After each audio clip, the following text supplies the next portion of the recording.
La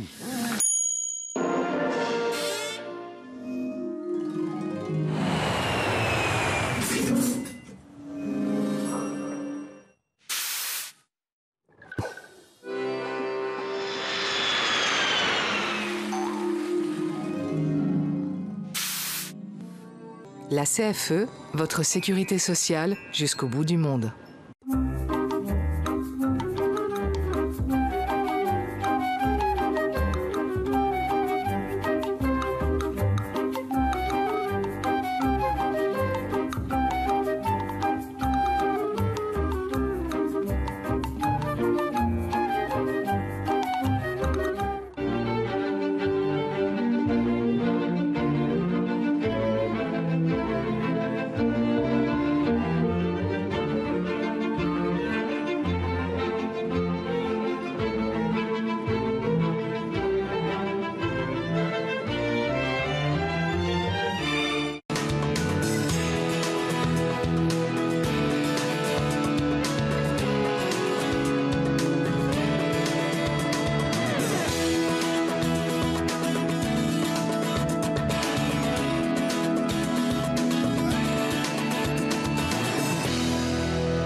Bonsoir et bienvenue sur le plateau des 24 heures chrono de l'International.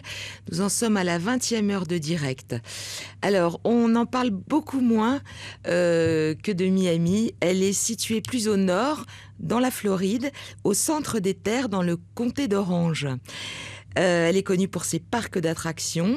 Avec près de 2 millions d'habitants dans son agglomération, elle est surnommée The City Beautiful, c'est la 6e ville de Floride. Bienvenue à Orlando. Pour parler de cette ville, j'ai à mes côtés Michael Frank Audebert. Vous êtes président du MBA Orlando. Et Jimmy Benodis, vous êtes Global Head du French Business Network de EY, Ernst & Young. Vous avez 250 collaborateurs et associés et dans une vingtaine de bureaux dans le monde. Voilà. Nous avons également via Skype Philippe Létriard, consul général de France à Miami. Monsieur le consul, nous entendez-vous ? Absolument, je vous entends très bien. Bonsoir à tous. Bonsoir. Est-ce que vous pourriez, monsieur le consul, nous parler un petit peu de la présence française à Orlando, nous dire combien ils sont, leur profil et également une évolution si tant est qu'il y en ait eu une. Oui, d'abord merci de m'accueillir dans votre émission. Je suis désolé de ne pas pouvoir participer à l'ensemble du segment. Nous avons en Floride une population dynamique, jeune, d'une trentaine de milliers de personnes. Et à Orlando, on retrouve le même type de population, une population jeune, environ 1 millier de Français. Et je crois que ce qui est important, vous allez le développer davantage avec vos invités, c'est que nos Français qui vont maintenant dans la région d'Orlando, ils vont travailler à Orlando parce qu'il y a une vraie transformation de cette région. On passe de l'économie des secteurs traditionnels, le tourisme, vous l'avez mentionné, les parcs d'attractions, très importants, nous avons énormément de touristes français, à une économie maintenant davantage diversifiée, une économie à forte valeur ajoutée, une économie de haute technologie, tournée par exemple vers le biomédical ou vers l'aéronautique. Et puis on a également dans cette région une présence universitaire de grande qualité avec l'université du centre de la Floride. Et donc c'est pour cela, je pense, que les Français, la communauté française est en train de grandir progressivement, de s'affirmer. Elle est attirée non seulement par la qualité de vie qu'on connaît partout en Floride, mais également par l'offre économique, l'offre en termes éducatifs, et puis l'arrivée de nouvelles opportunités. Alors, dites-moi, si vous voulez, je peux revenir rapidement sur notre communauté française. Non, c'est très gentil. Je crois on vient d'avoir un maximum d'éléments. Peut-être juste un mot sur la scolarité à Orlando, parce que c'est vrai qu'on n'a pas énormément d'éléments dessus. Alors, sur la scolarité à Orlando, nous avons pour l'instant une petite école américaine qui offre des cours en français pour le primaire. Et puis ensuite, les élèves participent soit à l'enseignement américain, soit suivent les cours du CNED. Et encore une fois, après, dans le supérieur, il y a cette université qui fonctionne bien. Et puis à cela s'ajoute, parce qu'on a la partie scolarité en français, à cela s'ajoute notre offre culturelle et notre offre linguistique avec une alliance française qui fonctionne très bien, et puis avec le Congrès de la culture française qui se réunit tous les ans. Et puis évidemment, avec notre consul honoraire, nous avons une base de présence française assez importante. Que je remercie au passage parce qu'elle m'a beaucoup aidé dans la construction de l'émission de Orlando. Il s'agit de Brigitte Dago. Monsieur le consul, merci infiniment pour cette intervention. Je crois que vous êtes obligé de nous quitter. Voilà, j'ai un autre rendez-vous et j'espère que vous allez pouvoir développer toute la partie économique et toute la présence économique française à Orlando qui s'affirme dans des tas de domaines et qui est très dynamique. Merci beaucoup. Au revoir, monsieur le consul. Alors, nous allons faire une pause et on se retrouve tout de suite après pour justement évoquer ce dynamisme que vient d'évoquer monsieur le consul Philippe Létriard. À tout de suite.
De retour sur le plateau de l'émission consacrée à Orlando, Jimmy Benodis et Michael Audbert sont à mes côtés pour parler de cette ville et notamment de son dynamisme. Alors, Jimmy, au niveau du dynamisme de Orlando, qu'est-ce que vous aimeriez citer en premier ? Tout le monde, quand on parle d'Orlando, tout le monde pense spontanément au tourisme. Orlando est la première destination des États-Unis en matière de tourisme, avec tous les parcs d'attractions, Disney, Universal, etc. Mais à côté, s'est développée depuis quelques années une véritable activité économique, avec beaucoup de grands noms qui commencent à s'installer à Orlando. On ne voit pas encore beaucoup d'entreprises françaises, mais la tendance est donnée. Parfait. Michael, vous avez des choses à ajouter ? Non, je confirme tout à fait. C'est quand même 30 milliards de dollars par an. Hein. C'est pour chaque 85 visiteurs, c'est un emploi créé. Donc le tourisme reste quand même assez important. Mais Orlando se développe sur d'autres pôles, la simulation notamment, et puis l'aéronautique qui est en train de se privatiser, puisque la NASA ne veut plus vraiment être dans le business de l'aéronautique. Donc ça, c'est très important. Il y a pas mal d'entreprises privées qui viennent s'installer sur Port Canaveral, hein, qui est quand même qu'à 40 minutes d'Orlando. Et Medical City qui est en train de se créer. Donc c'est un énorme pôle médical avec recherche et évidemment science. Bien sûr, l'audiovisuel, la recherche, tout ce qui est technologie nouvelle est énorme à Orlando. Oui, c'est un vrai hub technologique. Tout à fait, oui, hein. Orlando a décidé depuis très longtemps, Orange County, de se détacher un petit peu de ce pôle touristique qui est, comme l'a dit Jimmy, hein, toujours destination numéro 1 aux États-Unis. Mais bon, on veut chercher d'autres choses quand même pour attirer des gens qui restent plus longtemps sur Orlando plutôt que des gens qui partent après 1 ou 2 ans. Alors, on a qualifié récemment, c'est Entrepreneur Magazine a qualifié récemment Orlando de number 1 city for entrepreneurs. Vous avez tous les deux des clients, vous les aidez tous les deux à s'implanter, ces clients. Quelle est la tendance de ceux qui, par exemple, penchent pour Orlando ? Ceux qui viennent à Orlando, c'est une population de clients différents de ceux qui sont par exemple à Miami. À Miami, on a beaucoup des entrepreneurs qui viennent pour continuer les affaires qu'ils avaient par exemple en France ou dans d'autres domaines.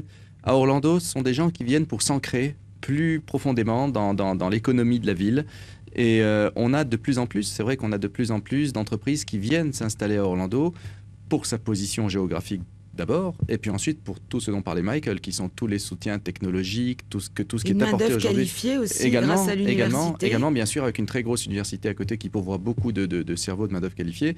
Donc Orlando commence à réellement avoir des atouts d'implantation auxquels on ne pensait pas spontanément par le passé. Il lui manque que la mer, en fait. Par exemple. 30 minutes. Oui. Vous avez combien de membres dans votre chambre? 350, dont les plus grosses corporations, évidemment, mais on a beaucoup de membres, comme l'a dit Jamie, de petites entreprises, finalement. Qui sont donc françaises aussi? On a certains Français, principalement américains, mais je fais partie de la Chambre de commerce franco-américaine, avec Brigitte Dago également. Ouais. Et évidemment, ça se voit énormément. L'assistance aux entreprises françaises, aux gens qui viennent sur Orlando, parce qu'ils décident que finalement c'est un bon endroit pour démarrer leur société aux États-Unis, est énorme. Qu'est-ce qu'il y aurait d'autre comme atout encore à signaler sur Orlando? Au niveau des transports? Un aéroport international. Oui, tout à fait. Bien évidemment. Très bien desservi. Alors, je ne crois pas qu'il y ait encore de vol direct Paris-Orlando. On l'a perdu. Voilà. Vous l'avez perdu? On l'a perdu. Mais il va revenir. Mais il va revenir, probablement. Probablement. Mais voilà, non, il y a un aéroport international. Et puis, il y a aussi une proximité. C'est vraiment central. C'est un Central Florida. C'est central au plan de la Floride. Oui. Donc, tout est accessible. Michael parlait de la mer à 30 minutes. On a Miami à 3 heures. On a Tampa pas loin. On a... Et on verra tout à l'heure qu'en plus, il y a une qualité de vie qui est assez remarquable. Tout à fait. Parfait. Donc, on va maintenant essayer de voir... énumérer les secteurs porteurs.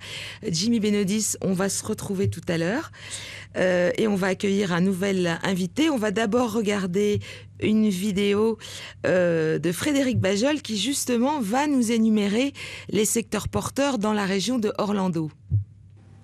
Les principaux secteurs sont les industries des médias, la simulation et la modélisation, l'optique, l'avionique et l'aéronautique, les technologies de l'information, et les sciences médicales autour d'UCF, qui abrite une des plus grandes universités de médecine des États-Unis, ainsi qu'un Engineering and Business College de grande réputation. Les infrastructures industrielles mises à disposition regroupent des buildings ultramodernes et l'offre générale aux investisseurs est très vaste, puisqu'elle représente 17 millions de mètres carrés d'espace industriel et 10 millions de mètres carrés d'espace de bureaux. L'aide d'un tel réseau technologique est évidente pour tout entrepreneur nouveau à Orlando qui pourra l'utiliser amplement.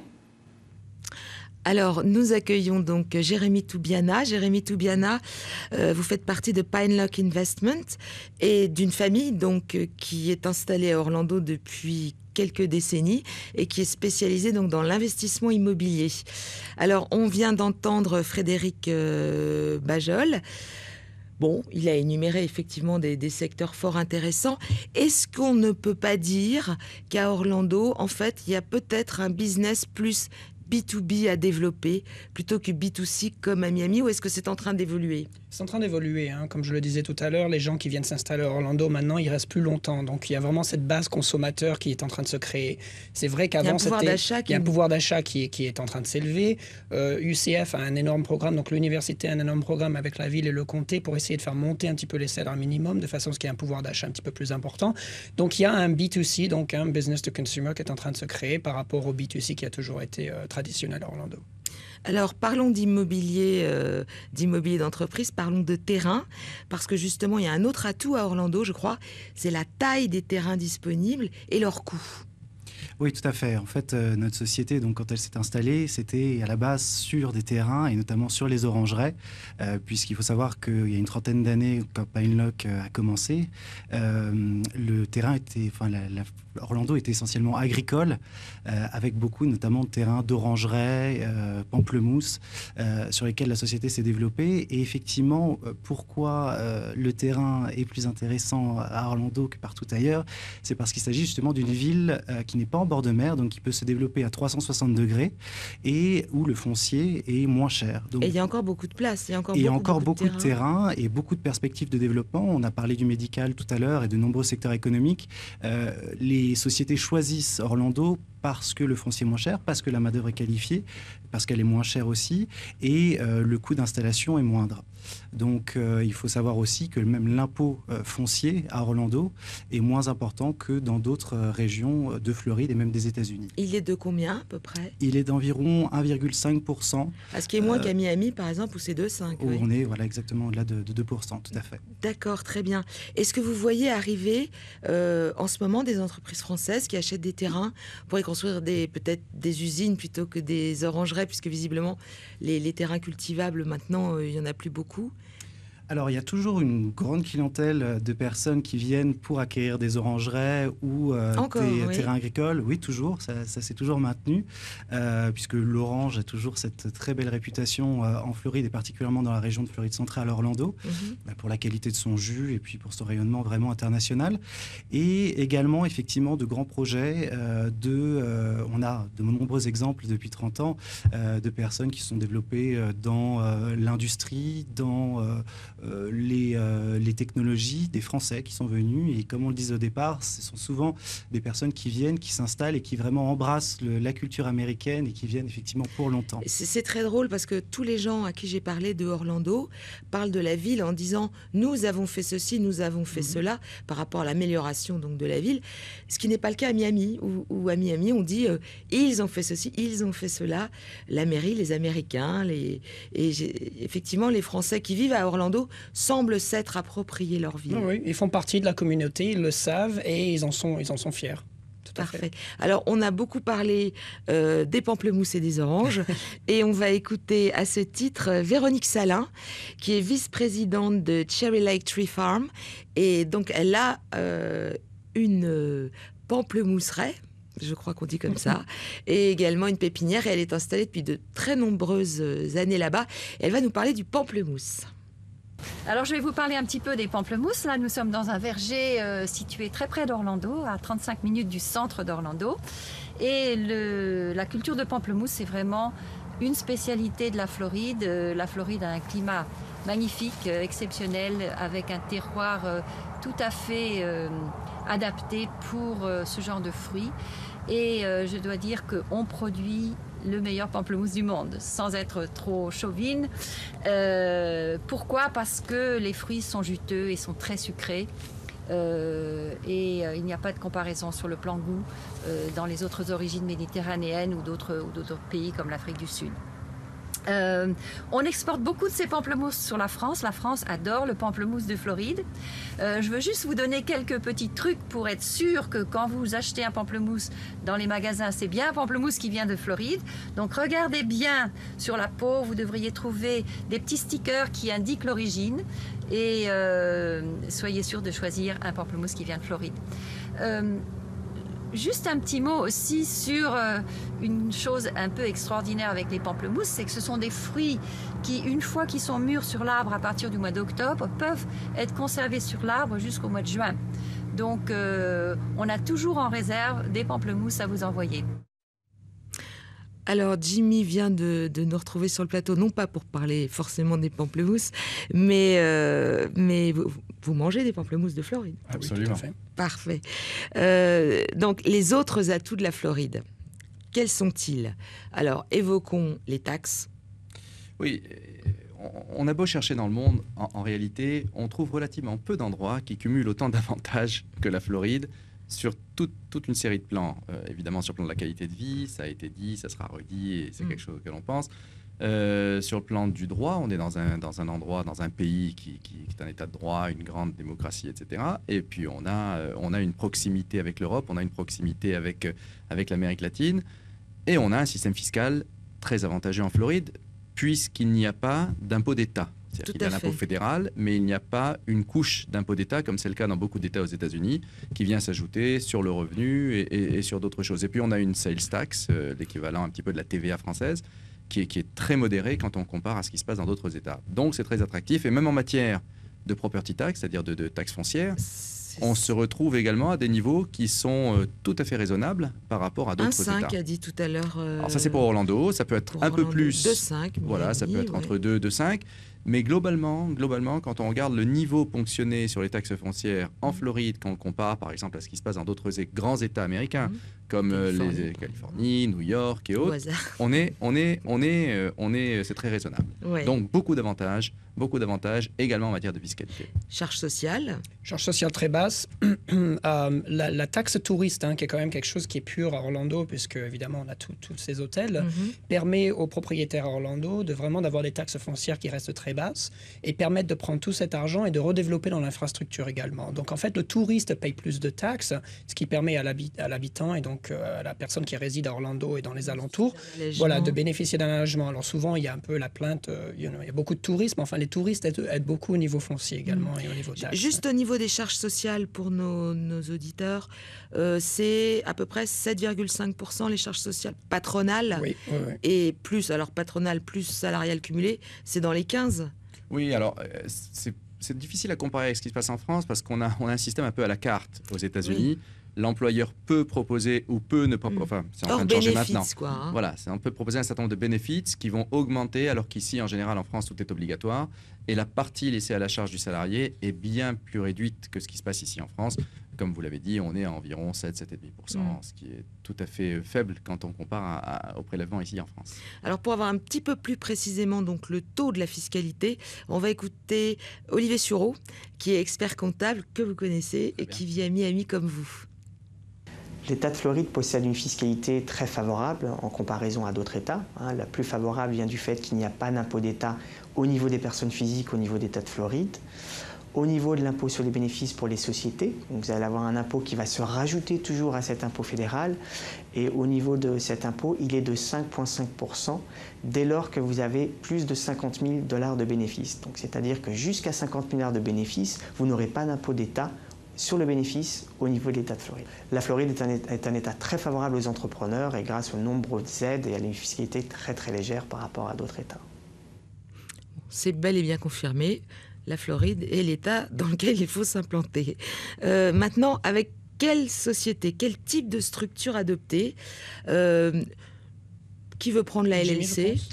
Oui, on a le choix, mais ce qu'il faut retenir d'une manière générale, c'est que tout le formalisme auquel on est habitué ici en France disparaît dès qu'on franchit l'Atlantique, que ce soit en Floride ou dans un autre État. Alors la Floride plus particulièrement, parce que c'est peut-être un peu plus facile que dans d'autres États, mais on a le choix entre des structures juridiques extrêmement souples, qui sont par exemple la LLC ou la S Corporation, qu'on crée concrètement sur Internet, l'une comme l'autre, en quelques minutes.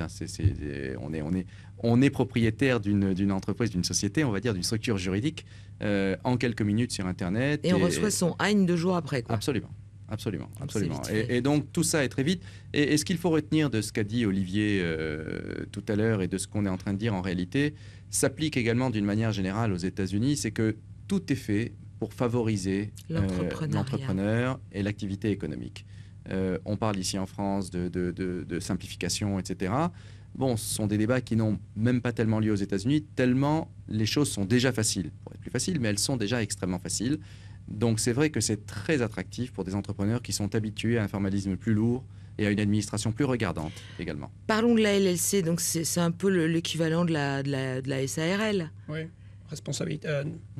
Société à responsabilité limitée, tout à fait. C'est ça.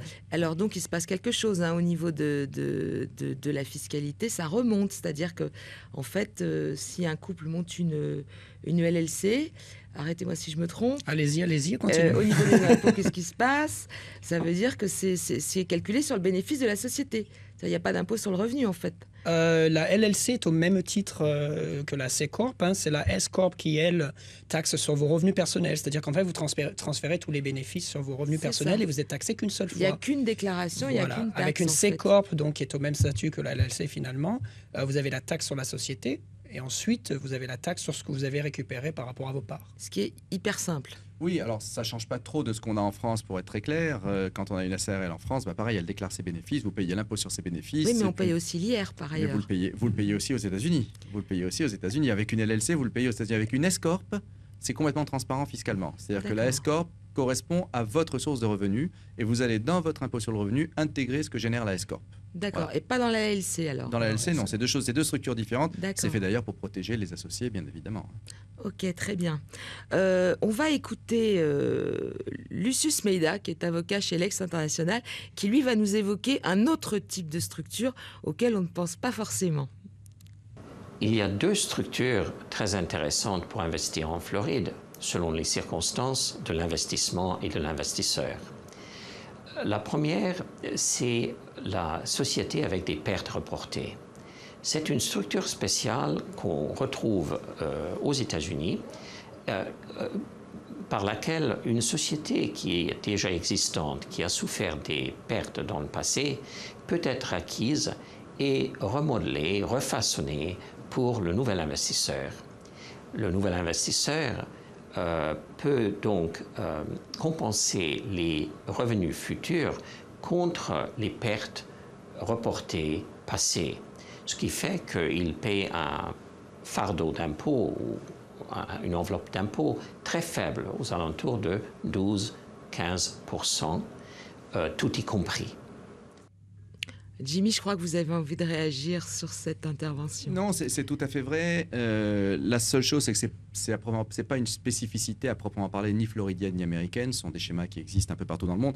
En réalité, ce qui fait la différence, c'est le taux d'imposition. C'est-à-dire qu'on a des taux d'imposition qui sont moins élevés dans certains cas aux États-Unis, dont on peut bénéficier. Et là, ce dont parle notre interlocuteur, qui est avocat, je crois, ce dont il parle, c'est en fait de reprendre une structure qui a généré des pertes pendant des années.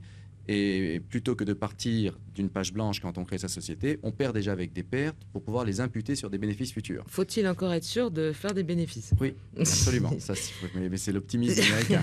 Oui, c'est vrai.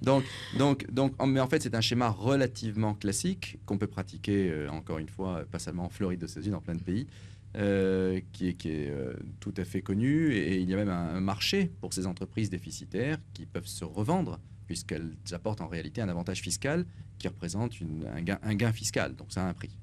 Jimmy, avant de nous quitter, est-ce que vous avez un message à faire passer à des Français qui voudraient venir à Orlando? D'abord, il faut venir. Vous leur direz allez à Miami ou vous venez à Orlando? Tout dépend de ce qu'ils veulent. À Miami, ils ont le côté spectaculaire de Miami, ils ont la mer. À Orlando, ils ont une ville qui est beaucoup plus en devenir, avec beaucoup plus d'avantages d'accueil. J'ai l'impression, aussi bien en matière de fiscalité qu'en matière de prix, le foncier est moins élevé à Orlando, donc c'est plus facile d'aller acheter à Orlando que d'aller acheter à Miami, qui est une ville très spéculative. Il y a de la place. Il y a de l'espace. On n'est jamais, comme le rappelait Michael tout à l'heure, et c'est un élément important pour les gens qui pensent à la Floride dans leur plan de vie, on n'est jamais très loin de la mer. Donc même si on est à Orlando, on est finalement pas loin des belles plages de Floride. Et on va voir dans la deuxième partie de notre émission qu'il y a d'autres avantages aussi dans le quotidien. Jimmy Benodis, merci infiniment et bon retour à Miami. Merci beaucoup et merci de m'avoir invité. On fait une pause et on se retrouve tout de suite après.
Nous sommes de retour sur le plateau des 24 heures chrono pour cette émission consacrée à Orlando. Michael Audebert à mes côtés, présidente du MBA Orlando, qui est en fait une chambre de commerce. Oui. Et Jérémy Toubiana de Pinelock Investments Real Estate, immobilier d'entreprise, immobilier de particulier. On est ensemble pour parler de la vie au quotidien et avant tout, on va parler du climat. Parce qu'à Orlando, il y a un climat qui est fantastique, semble-t-il. Et on va écouter Véronique Salin, qu'on a déjà vue tout à l'heure, qui nous a parlé du pamplemousse, nous parler du climat d'Orlando. Que dire au sujet du climat d'Orlando? Le climat, c'est le rêve. Je dois dire que pour moi, qui ai été élevée dans la région parisienne, je n'ai plus jamais à me demander chaque matin, aller courir à ma fenêtre pour voir quel temps il fait et me demander s'il va pleuvoir, s'il va faire beau. Il fait toujours beau. Il fait vraiment toujours beau à Orlando. L'hiver, le climat est sec et limpide. Il fait toujours du soleil. L'été est peut-être le moment le moins agréable parce qu'il y a beaucoup d'humidité. Mais en fait, il n'y a pas tellement de problèmes. Il y a de l'air conditionné partout, dans les voitures, dans les maisons. Ah, j'ai senti, Michael, que vous aviez envie de réagir. Oui. Faisons pas de publicité mensongère quand même. C'est vrai que le temps est magnifique. On a quand même une saison des pluies qui est quand même assez importante, qui va de juin à novembre. Et récemment, j'ai l'impression que la saison des pluies elle continue, puisque je suis parti d'Orlando et malgré 2 jours d'hiver à peu près 5 degrés, on prend de la pluie pratiquement tous les jours en ce moment. Mais là, c'est à cause du froid dans le nord. Ça doit être ça, oui. Oui, alors, il y a une vraie différence aussi quand même au sein même de la Floride de climat. C'est-à-dire qu'à Orlando, on est en Floride centrale et donc le climat sera quand même beaucoup moins, on va dire, extrême et lourd qu'en Floride du Sud, à Miami. C'est-à-dire qu'on est dans un climat subtropical. On parlait d'orangerie et de pamplemousse tout à l'heure. C'est aussi pour ça que l'agriculture est présente en Floride centrale et pas dans le sud. C'est le verger, d'ailleurs, de la Floride, cette région de... Tout à fait. Car le climat est beaucoup plus favorable puisque moins d'humidité. L'humidité, c'est l'ennemi numéro 1 des fruits et c'est pour ça aussi que les terrains sont situés et un climat d'autant plus formidable qu'il y a un impact au niveau des ouragans. C'est donc une zone non-hurricane, c'est ça? Tout à fait, c'est-à-dire que le centre de la Floride, une fois que les ouragans ont touché finalement les côtes, y compris Miami, une fois que vous avez tout pris, quand ça arrive, maintenant ça monte. Voilà, quand ça arrive sur Orlando, c'est plus qu'un catégorie 1 ou 2. Bon, ce sont des vents assez forts, quand même pas mal de pluie. Donc les inondations en général, c'est ce qu'il y a de plus à redouter. Mais bon, mais vous êtes loin quand même. Et pas que ça, surtout Orlando est en hauteur. Alors ça culmine à, je sais pas, 100 mètres. À 100 mètres, mais du coup, c'est énorme, Floride, effectivement. Pour les inondations, effectivement, du coup, on n'est pas touché. Et donc, on est bien dans une zone non cyclonique. Très beau climat, pas d'ouragan, enfin, pas ou peu. Le risque est quasi inexistant. Ouais. Voilà. Et ensuite, alors, encore un autre atout, c'est le coût de la vie et notamment le coût de l'immobilier que Jimmy Benodis a évoqué rapidement. Alors, bon, déjà, l'assurance anti-ouragan est beaucoup moins chère qu'ailleurs. Oui, du fait qu'on soit dans une zone non cyclonique, vous allez pouvoir aujourd'hui assurer une maison de $200 000 ou $250 000 pour $500 ou $600 à l'année. Si on regarde et si on compare effectivement avec la Floride du Sud, Miami, ça sera le triple, c'est plusieurs milliers de dollars. Pour les raisons qu'on évoquait, on est dans une zone cyclonique à Miami. Dans quelle zone de prix on est à Orlando et pour quel type de résidence ? Vous êtes locataire ou vous avez acheté? J'étais propriétaire, je suis locataire maintenant, oui. Ah, vous nous expliquez? Oui. Alors aujourd'hui, à Orlando, donc, comme on le disait, c'est des familles essentiellement qui viennent habiter la région. Donc vous aurez surtout des villas, à 80%, des villas situées dans des communautés et qui font généralement 150, 200 mètres carrés, c'est en moyenne ce qu'on a, pour des prix commençant dans du neuf à $150 000. Vous pouvez avoir une très belle maison de 3 chambres, 2 salles de bain, du double garage, un terrain autour. Ça sera à peu près dans cette zone de prix-là qu'on commencera. Et quand on veut une maison avec un grand terrain, par exemple, avec des chevaux, je ne sais pas. Alors, il en existe également. Donc, vous pouvez avoir des terrains avec plusieurs hectares et une maison. C'est généralement des farms. Enfin, c'est-à-dire que souvent, comme vous des avez ranchs, un peu comme des ranchs, exactement. On s'appelle ça des ranchs ou des ranchettes quand on est sur des oui, parce terrains. qu'on n'est pas loin de cette Ocala, qui est la cité du cheval en Floride. Oui. Tout à fait. Donc à un ranch, par exemple. Voilà, avec une orangerie, vous pouvez aujourd'hui... Ce qu'il faut savoir, c'est qu'aujourd'hui, on a à peu près $1 000 du mètre carré pour une villa, ou un peu plus, à Orlando, bien sûr. Donc, dans du neuf, ce qui permet effectivement d'aller sur des grandes surfaces et surtout adapté aux familles qui s'y installent. Oui, parce que finalement, ce qui est assez frustrant aux États-Unis, c'est quand il n'y a pas cette notion de grand terrain. C'est un peu ça qu'on cherche. Et donc, et là, on atteint des tarifs quand même, j'imagine, plus conséquents. C'est dans les 300 000, 400 000, un ranch, par exemple. Alors ça dépendra vraiment, encore une fois, de la taille du terrain, la taille du ranch. Un petit ranch alors. Vous savez, Avec des poneys. Là, savoir combien il y a de poneys sur le terrain. Non, donc ça peut être très variable. Ce qu'il faut savoir, c'est qu'effectivement, encore une fois, du fait d'un foncier très très bas, on peut aujourd'hui avoir des grandes surfaces à Orlando et la ville se développe. Donc c'est... Alors, Michael, vous étiez propriétaire et maintenant vous êtes redevenu locataire. Il y a eu la petite crise de 2008. Donc, nous, on a pas mal quand même de membres qui sont agents immobiliers. Je sais que le centre d'Orlando, il n'y a plus rien à vendre. Je veux dire, c'est très dur. C'est-à-dire que vous avez une maison qui se met sur le marché, vous avez 4 offres et c'est la bataille des offres. Donc les prix remontent et sont remontés très rapidement. Après une crise quand même qui a touché la Floride, mais pas autant que ce qu'on a pu l'entendre quand même. Je pense que Miami a été touché beaucoup plus qu'Orlando en lui-même. Mais les prix de location sont assez raisonnables. Je veux dire, le centre d'Orlando est en train de se développer avec des high-rise. Vous n'avez plus la property tax, vous n'avez plus tout ça, donc parfois c'est vrai il y a une property tax qui est très basse quand même sur Orlando, mais justement... Elle est de combien? 1,5. Ah, encore une fois plus basse qu'à Miami, ouais. Décidément. Ah oui, mais on a tous les avantages. Vous revenez à Miami, vous déménagez. J'ai l'impression. Et même l'ambiance. L'ambiance a l'air très sympa. On va écouter Sophie Sakajou, qui est directrice générale de 12 France Bakery. Là encore, une famille qui est là-bas depuis une vingtaine d'années. Et ils sont dans la boulange industrielle. On va l'écouter tout de suite nous parler de la vie qu'on mène quand on réside à Orlando. Ici, la vie est très agréable, saine et pure, surtout avec tous ces espaces verts. C'est aussi une ville très familiale et sportive où vous pouvez exercer tous les sports et activités d'extérieur à longueur d'année grâce à un superbe climat. Les centaines de lacs dans la région aussi nous donnent des superbes week-ends. Ça a l'air d'être le paradis quand même, Michael. C'est le paradis, il n'y a plus rien à dire. Là, vous avez vu, elle a un cheval. Oui, elle a un cheval, elle n'a pas de Elle a un petit ranch. Elle a un petit ranch.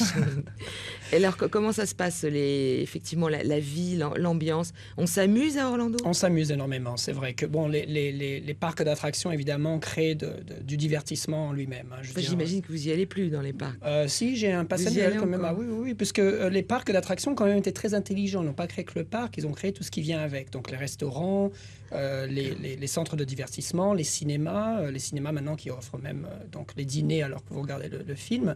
Donc, ils sont allés beaucoup plus loin que finalement toucher juste les touristes. Ils ont créé vraiment... Ça, c'est la vie urbaine, alors. C'est la vie urbaine, tout à fait. Maintenant, si vous sortez un petit peu d'Orlando, vous avez quand même les springs, comment on appelle ça, les sources naturelles, qui sont à 72 degrés. Ça fait combien en Celsius? Je ne sais pas trop. 72 degrés, ça fait dans les 20, c'est raisonnable. 22, 23. Que ce soit en hiver ou en été, vous y allez. Donc, vous avez pas mal de sources d'eau. Et on va se baigner dedans. On va se baigner dedans, tout à fait. On n'a pas peur des alligators.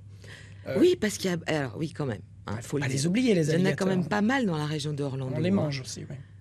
Oui, la blanquette d'alligator, c'est très bon, c'est vrai. Le risque, c'est vrai. Il y a eu d'ailleurs une attaque tous les, je ne sais pas combien d'années. Donc, parce qu'effectivement, c'est une région, Orlando, de lacs. Pas mal, ouais.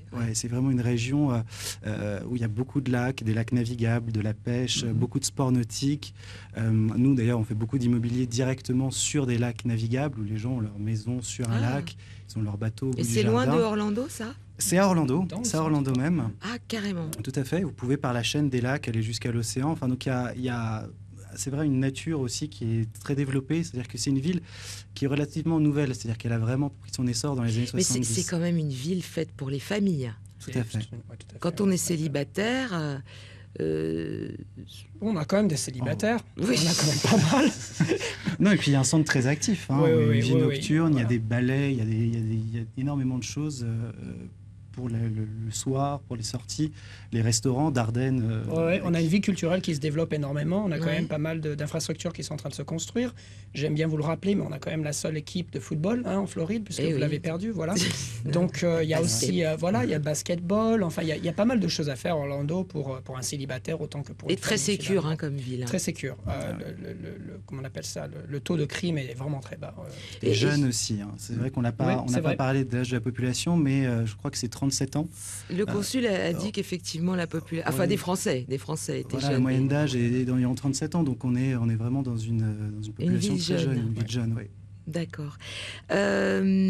on vient d'évoquer donc le fait que ce soit une vie de famille ou pas. Parlons des familles et parlons justement d'un sujet à propos des visas américains. Quel sort est réservé aux familles accompagnantes? Et on va écouter à ce titre Delphine Martin, qui est dans le cabinet Karl Waïd. Pour ce qui est des familles qui souhaitent accompagner les personnes qui veulent exercer une activité, pour ce qui est des visiteurs d'affaires, là, les familles n'obtiennent pas de statut particulier, soit voyageront pour des courts séjours sous un statut touriste, ou alors pour des séjours plus longs, supérieurs à 6 mois, feront une demande de visa B2 auprès des autorités consulaires. Pour les familles des investisseurs, donc des personnes sous statut E2, une demande de visa est effectuée en même temps que le principal. Ils obtiennent un visa E2 également en tant que famille accompagnante qui autorise la personne à demander une autorisation de travail si elle souhaite exercer une activité sur le territoire américain. Enfin, pour les familles des travailleurs bénéficiant d'un statut L1, pour les transferts intragroupes, là aussi, les personnes obtiennent un visa L2 leur permettant de solliciter une autorisation de travail s'ils souhaitent exercer une activité sur le territoire américain. Michael, vous avez la green card? Oui. D'accord. Pas la citoyenneté encore. Et vous êtes arrivé avec un visa de quel type? On va pas le dire. Ah bon. Pas de visa du tout. On a fait la procédure, enfin j'ai fait la procédure quand j'étais sur place. Ça fait quand même 22 ans que je suis aux États-Unis, mais la green card, je ne l'ai que depuis 8 ans. Donc, d'accord. Calcul, voilà. Il y a eu le visa d'affaires est quand même quelque chose qui se fait énormément, où les gens voyagent énormément entre la France et les États-Unis. Le B1. Voilà. Ouais. Non, mais même sans B1, à partir du moment où vous ne faites pas tellement d'affaires aux États-Unis, vous êtes juste en voyage d'affaires, oui. Vous pouvez faire le visa waiver. C'est le fameux. Voilà, qui vous donne 90 jours. Je ne le recommande pas parce que j'ai beaucoup de personnes en ce moment qui font la même chose et qui se font attraper à l'aéroport en deuxième inspection. Quand ils voient un pattern qui est quand même assez régulier aller-retour, ils ont quand même tendance à être beaucoup plus drastiques. Vaut mieux aller avec un visa touristique alors. Si vous allez rester plus longtemps, oui, mais à partir du moment où vous allez vraiment juste pour des raisons touristiques, il n'y a pas de problème. D'accord. Vous, Jérémy, de toute manière, vous y allez ponctuellement voir... régulièrement, oui, pour l'immobilier. Mais avec un visa touristique. Un visa touristique, tout à fait. Vous aviez quelque chose, vous aviez envie d'ajouter quelque chose à propos des visas. Je vais vous laisser le faire très vite parce qu'après, on me demande de conclure. D'accord, très rapidement. Alors en France, évidemment, le mariage gay est très récent et il y a quand même une image aux États-Unis qui dit le système fédéral ne reconnaît pas le mariage gay. C'est complètement faux. Les 18 États aux États-Unis qui reconnaissent le mariage gay. Donc, si vous avez un Américain qui marie un Français dans un de ces États, le système fédéral, donc au niveau de l'immigration, le reconnaîtra.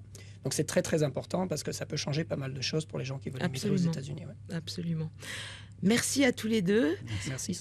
J'espère que vous aurez envie d'aller vous installer à Orlando. En tout cas, moi, ça me tente. La ville suivante, c'est Düsseldorf, qui va avoir lieu à 18h. Merci de nous avoir suivis. Au revoir.